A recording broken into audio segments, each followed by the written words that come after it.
You are waking up to a first alert day on this Friday. This was the site last night and into early this morning. Lots of thunder and lightning. Maybe it woke you up. Well, now the threat continues with the strong gusty winds out there. Our team is working hard to keep you safe as you get out the door this morning.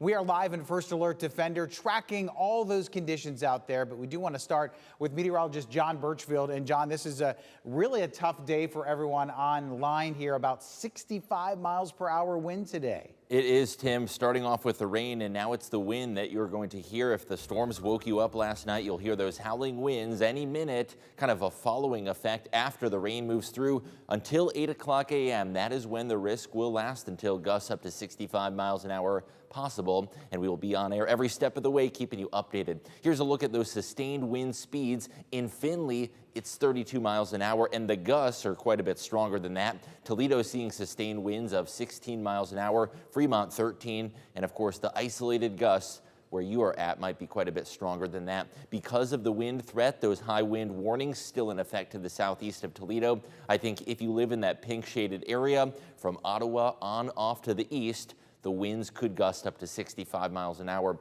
Meanwhile, a wind advisory for Lucas County and across southern Michigan from Monroe up towards Adrian. The winds won't be quite as strong there, but still pretty intense at times.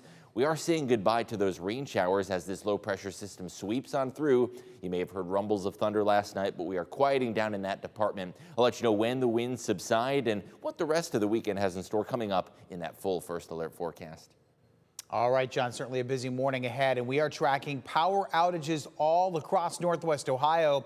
Right now in Lucas County alone, more than 10,000 customers are waking up in the dark. Wood County reporting about 140 customers without power.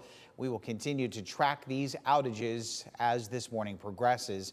You can also find information on how to stay safe during a power outage. We have a link right now at WTOL.com.